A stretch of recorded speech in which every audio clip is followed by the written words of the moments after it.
ఆయన ప్రజల మనిషి. సాయం చేయటం ఆయనకు వ్యసనం. సామాన్యుల వెంటే ఉంటారు.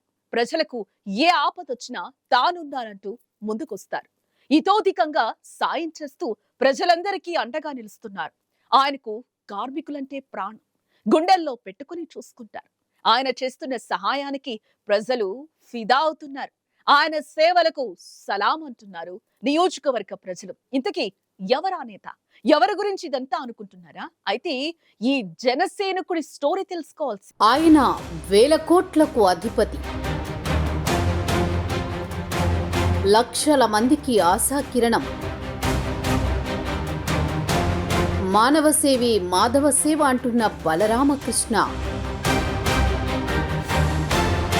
రాజానగరంలో ట్రెండ్ క్రియేట్ చేస్తున్న జన సైనికుడు. అర్ధాకలితో ఇంటికొస్తే కడుపు నిండా అన్నం పెడతాడు. ఏ అర్ధరాత్రైనా ఆపదలో ఫోన్ చేస్తే క్షణమాలస్యం చేయకుండా సమస్య తీరుస్తాడు. ఎన్నో వేల మందికి ఉద్యోగాలు కల్పించాడు. అబ్బో, ఆయన గురించి చెప్పుకోవాలంటే ఎంతో ఉంది. ఏపీలో జనసేన ఎన్ని సీట్లు గెలుస్తుందో తెలియదు, కానీ ఉమ్మడి తూర్పు గోదావరి జిల్లాలో అక్కడ జనసేన పక్కాగా గెలుస్తుంది అనేది మాత్రం కుండబద్దలు కొట్టి చెబుతారు ఒక్కడివారు. దానికి కారణం జనసేన ఇన్ఛార్జి బత్తుల బలరామకృష్ణ.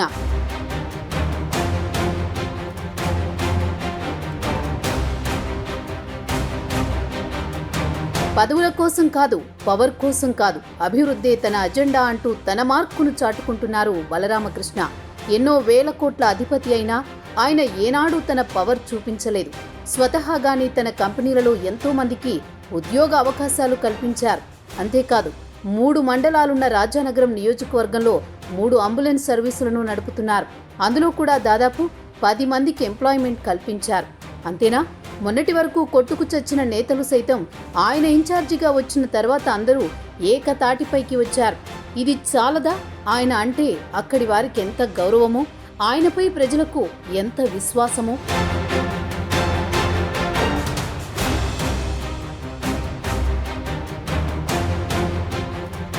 ఇక రాజకీయంగా చూస్తే 2024 ఎన్నికలు జనసేన పార్టీకి అత్యంత కీలకంగా మారబోతున్నాయి. గత ఎన్నికల్లో పవన్ కళ్యాణ్ ఓటమి పాలవడంతో ఈసారి ఎట్టి పరిస్థితుల్లో అసెంబ్లీలోకి అడుగు పెట్టాలని కసితో ఉన్నారు.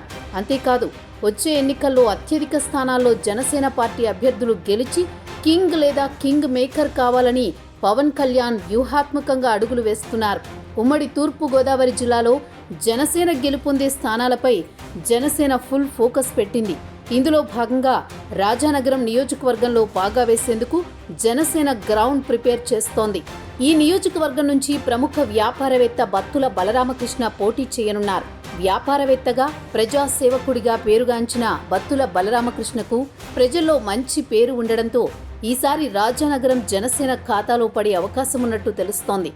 ఈ గణతంత్ర దినోత్సవాన్ని పురస్కరించుకుని జనసేన పార్టీ అధినేత పవన్ కళ్యాణ్ రాజానగరం మరియు రాజోలు స్థానాల నుండి జనసేన అభ్యర్థులు పోటీ చేస్తారని ప్రకటించడం, అందులోనూ రాజానగరంలో బత్తుల బలరామకృష్ణ ప్రభావం అధికంగా ఉండడం మరియు ఆయన జనసేన అధినేత పవన్ కళ్యాణ్కు మరియు పార్టీలోని ముఖ్య నేతలకు సన్నిహితుడు కావడం ఆయనకు కలిసొచ్చే విషయమనే చెప్పుకోవాలి.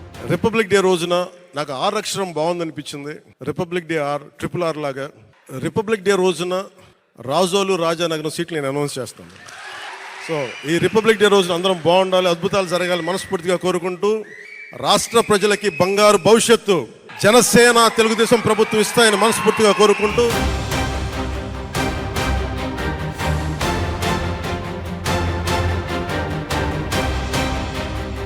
ఉమ్మడి తూర్పు గోదావరి జిల్లాలోని రాజానగరం ప్రత్యేకత సంతరించుకుంది. 2019 ఎన్నికల్లో జనసేన పార్టీ అభ్యర్థిగా రాయపురెడ్డి చిన్న పోటీ చేశారు.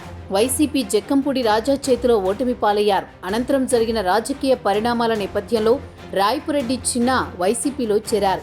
అయితే గతంలో రాజానగరంలో జనసేనలో గ్రూపు రాజకీయాలుండేవి.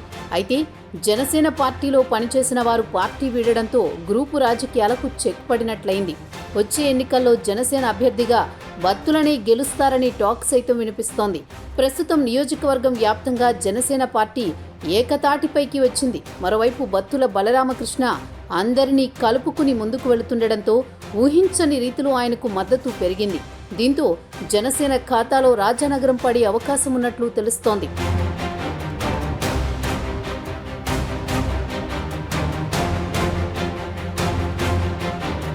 మరోవైపు బత్తుల బలరామకృష్ణ నియోజకవర్గ జనసేన ఇన్ఛార్జిగా బాధ్యతలు చేపట్టినప్పటి నుంచి ముమ్మరంగా పార్టీ కార్యక్రమాలు చేరికలు జోరందుకున్నాయి.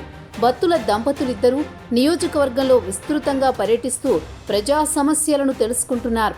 అక్కడి స్థానికులు సైతం వారికి బ్రహ్మరథం పడుతున్నారు.